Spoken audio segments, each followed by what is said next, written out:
What's going on? So, a lot of things have happened, and I had a lot of really good questions to answer about Disney World and some trips coming up and some things going on. Also, on my Disney Experience app, I particularly want to talk about some new mobile offerings. So, why don't we jump off right there? Today was a big day in Magic Kingdom news.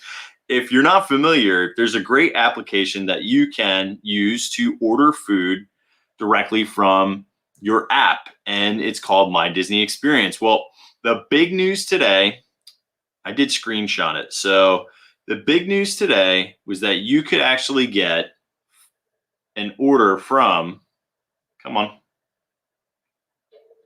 there we go. You could order from the Friar's Nook, which has never before been optioned. And the Friar's Nook, which is really cool, they have a breakfast sandwich that sounds really good. Uh, it was on croissant with bacon, eggs, and cheese. And then they also do the tots, very similar to Woody's lunchbox, the tachos, which I thought was really cool. And they have like a sausage gravy on top of it. So it reminded me a lot of Woody's lunchbox. That sounds like a great option because when it comes to Magic Kingdom and quick service restaurants, there's not a whole heck of a lot for breakfast right now. It used to be Our Guest, but you always had to have an ADR. Pretty challenging to get. Sleepy Hollow is good, but always was packed up, which brings me to the next point is that we now have, come on. Come on. Doesn't want to do it. Ugh. All right. Well, I don't know why this thing's being such a pain. Sleepy Hollow and Sunshine Tree Terrace are now on there. So you can get your Nutella waffles with fruit and not have to wait an incredibly long line and just do mobile order. That's amazing. I don't know how they're going to execute it on Sleepy Hollow because it really jams up and it's not very conducive for having lines for pickup windows unless they completely change the way that the line flows. But I'm super curious to see how that turns out. But it's really interesting. And then the last one is Sunshine Tree Terrace, my personal favorite. I love Dole Whips, and I typically will get a Dole Whip over a citrus swirl only because I can mobile order. If it wasn't a mobile ordering thing, then I would totally get citrus swirls more frequently because honestly, that's the one thing that I'm taking a picture and putting this on Instagram. Live now on YouTube.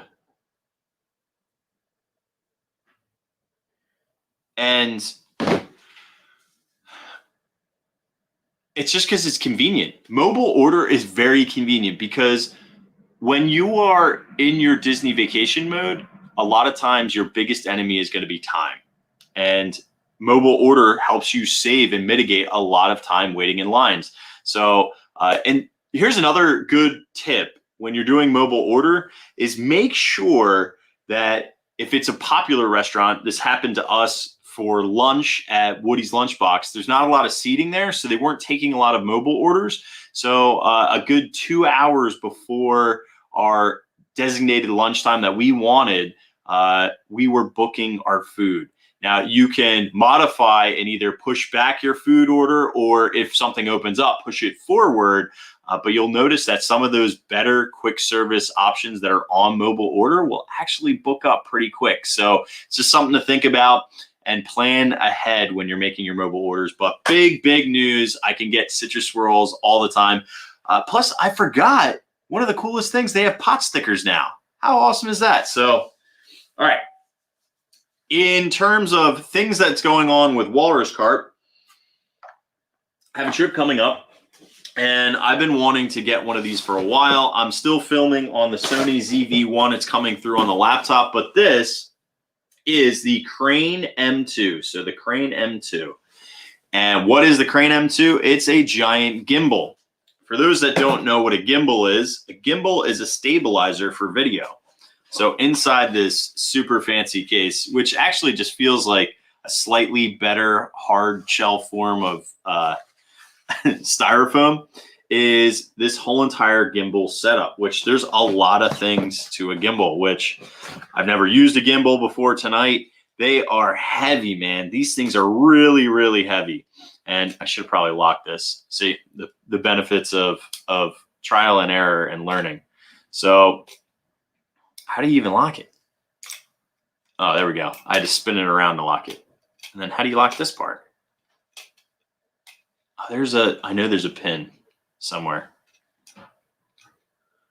I knew there's a pin. There we go. Now this one spins, but there's a pin right there. Anyway, so the gimbal itself has a bunch of different features on it. You can do pan and scan on it. There's a point of view mode. There's also a fast mode. So I'm really stoked to try this on not only rides, but just as a different way to handhold the camera in the parks and have less shake. The Sony ZV-1 is pretty good at image stabilization, but what happens is it crops you out like crazy. So instead of having it crop me out, I now can use this gimbal without the software version of the camera's image stabilization, and I can handhold it on this. And what I have on the bottom right now is little tripod stands, which it's pretty cool. That makes it so I don't need my Gorilla Pod, which I'm filming off of right now, which is very light. It's very low tech. It was a great setup for a long time, but it's time to upgrade. And this was actually on sale, so it was a perfect time. I got to figure out how to execute this pin and make this pin show up, but it was a perfect timing to purchase one of these. It ended up being $199 shipped from Amazon. But it's very, very lightweight in comparison to other gimbals. I wouldn't really know, but it's going to lead to some really crispy, stabilized video footage. The other thing I want to do is I want to take it on roller coasters. These are also really critical for live streams. So this one, which is probably the reason why I decided to definitely go with it, is it can handle my Sony ZV-1 vlogging camera, but it also can do a regular cell phone. So there's a cell phone section to that as well. Yeah. Okay. So what I want to do now is answer specifically some questions. And one of them I got was regarding park pass opportunities, right? So right now it's really challenging to get park passes all the way up through July 4th. And availability has been really challenging when you look at the reservations online. And even my like trick was, if you stay on property, usually have better access to availability. More so than I would like an annual pass holder, because there's a lot of people from Florida who want to just go for the day. What I have found is that same day park passes are actually relatively easy to get. For specifically, the easiest one to get is Epcot. So check before you go, which is kind of hard if you're planning way far ahead. But I know local annual pass people in Florida would appreciate this, that you can just continuously refresh and find yourself a park pass. And even if it's for something like Epcot, right? If you go to Epcot and then leave by 2 p.m., you'll be able to park hop to any of the other 3 parks that you were looking to go to. So, all right. What I want to do right now is, how do I do share screen again?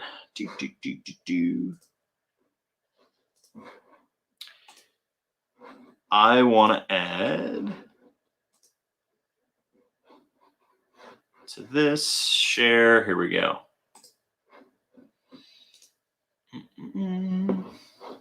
Yep, I hear you.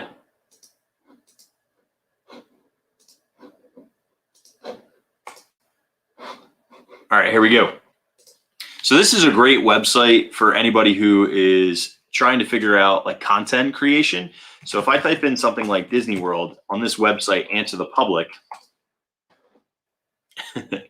it'll tell me a variety of questions that people are searching for. The darker the green means the more popular the question and more highly sought out it is. How Disney World was built, how Disney World works. I don't even know what that means. How Disney World controls mosquitoes. This is actually a cool one. I watched a whole entire video on it, but they use a multitude of spraying locations as well as They utilize chickens on site to check for malaria and other types of bloodborne pathogens that would feed on the chickens. So they are constantly spraying in non-guest related areas to help tamp down mosquito populations. And they're always constantly testing for mosquitoes. Because if you don't know, Florida is a giant swamp, which is kind of interesting. How Disney World tickets work. So right now you can only buy single tickets, which, I don't know what the specific, you know what? Hang on. Let's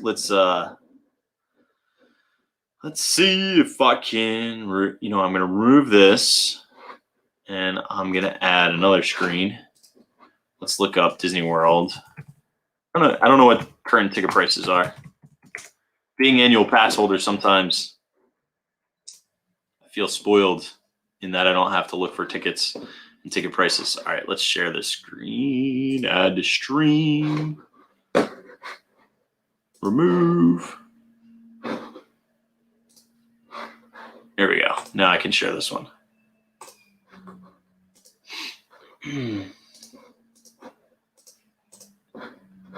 Be nice to have like a setup where I have like 2 different monitors, but all right, park tickets, you're looking at $109 a day, which they're not even offering a hopper option. Oh, look, it does say that. Can add the hopper option.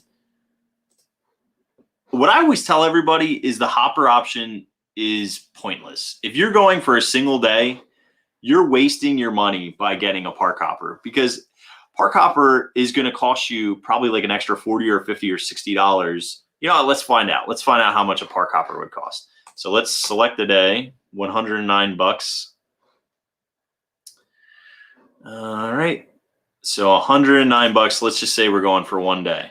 What's the park hopper option? How much extra is that going to cost?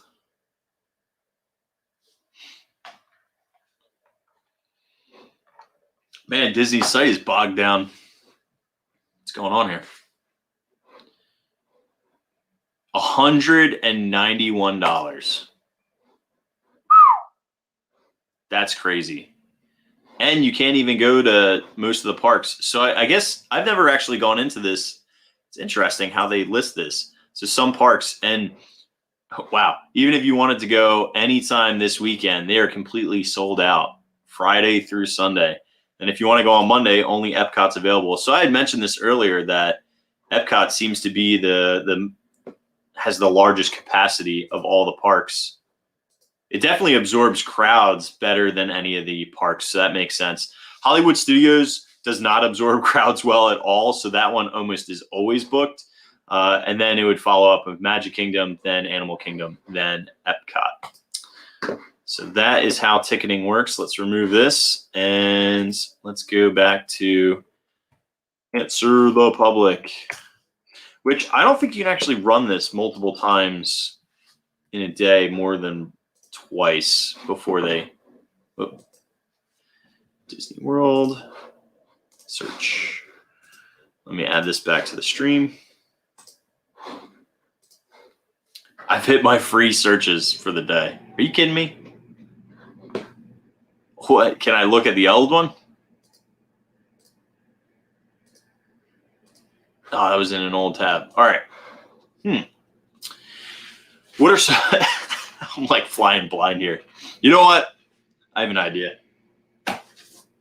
I was sharing this on my Instagram feed earlier, and I just think this is like one of the coolest things in the world.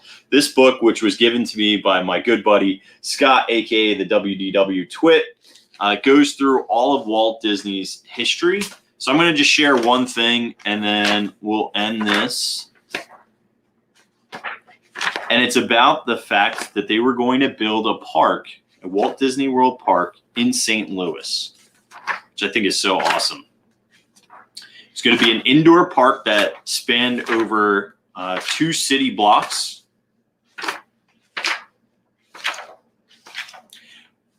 So here you go. Here's Walt standing in the Bel Air Hotel talking about the proposed park with James Hickok and Preston Epstein. And here they are visiting a municipal opera in St. Louis with the productions director. So clearly they were going to do a lot of stage shows or song shows. But what I love is the blueprints. This is the coolest. I mean, these blueprints are absolutely unreal. The stuff that they show on here is just so cool. So first of all, what you'll notice in, where am I pointing? Here we go. This is a carousel of progress. And then right here talks about an audio animatronic theater. So that's probably like the Country Bears. And then over on this side, hang on if I can angle it. There we go. This is called the Blue Bayou Boat Ride, which I'm guessing would have probably been much like Pirates. I think they talk about going over a waterfall too. There would be a restaurant that stood outside of it as well. And then New Orleans Square they were going to do. We're going to skip to the next page, which has the Jean Lafitte Adventure Ride, another Circle Theater, and then a Mike Fink ride and a cave ride. So let's look at the blueprints there on this one. So yeah, this is the cave ride, is right in the center, right. This is all backwards. There we go. So a cave ride, and then this Mike Fink ride, and then that adventure ride's all the way in the corner. And then over here is a Jungle Cruise. So they have a Jungle Cruise right there, which is pretty cool. And then a Lewis and Clark Adventure ride is all the way over here by my index finger right there. Let's see if I can pull that up. I don't know, maybe it's like the geek in me to see the behind the scenes of something that was proposed. They started engineering the project. There was a lot of reasons why this kind of floundered and never ended up coming to fruition, which that's the book again, if you're interested. But the major thing is funding and lack of support from the city itself. And there was a lot of residents of St. Louis that were not interested in it. There are several other parks that never got made too. One of the coolest ones was in Virginia, and it was called Disney's America. And it was in Virginia, about 30 minutes outside of DC. But the local municipality yet again shut it down, saying it would cause too much traffic and a detriment to the town. So it never happened. But that was going to have like imagine Tom Sawyer's Island, but as an entire theme park. That was kind of the vibe, very colonial Jamestown settlement kind of vibe to that, which I think is really cool. So, and then I also have one other thing I wanted to talk about was Magic Kingdom, because this came up the other day. About how I had no idea the Magic Kingdom was actually built 100 feet higher than any other area of Walt Disney World, specifically so that they could build the utilidors underneath, so cast members could travel and guests would not see the cast members. Specifically in Disneyland, one of the problems was you would have one of the characters walking through an out of place themed area. For example, you would see Woody walking through Tomorrowland, which Woody should be over in Frontierland, So as a result, the utilidors were made, which was a series of tunnels and corridors that had a height of 107 feet at its total capacity. And you wonder, all right, well, where did they get all this dirt? Seven Seas Lagoon. They dug it all up. And that's how they were able to replace and build up the utilidors, which I think is very, very cool. So, all right, that's all I got. I'm excited for future trip. A lot of stuff that I want to cover, specifically going back for Flower and Garden. There's a lot of food that I missed. So we're going to be doing a lot of eating. There's a new coconut banana bread pudding that's very similar to Ohana's. So I'm stoked to try that as well, but that's over at Caribbean Beach Resort. So I think we're going to do a little bit of Skyliner hopping because I also want to hit up what's it called? Hollywood Studios. So the one day is going to be really, really crazy. It's going to be Animal Kingdom, and then it's going to be drive over to probably Riviera or Beach Club, and then go to Hollywood Studios, and then go to Epcot. It's going to be all over the place, but that's the beauty of park hopping. And there's just so many places I want to go, and there's just not enough time and hours in the day. So, all right, thank you so much for hanging out. Appreciate it. And you guys have a great, great night.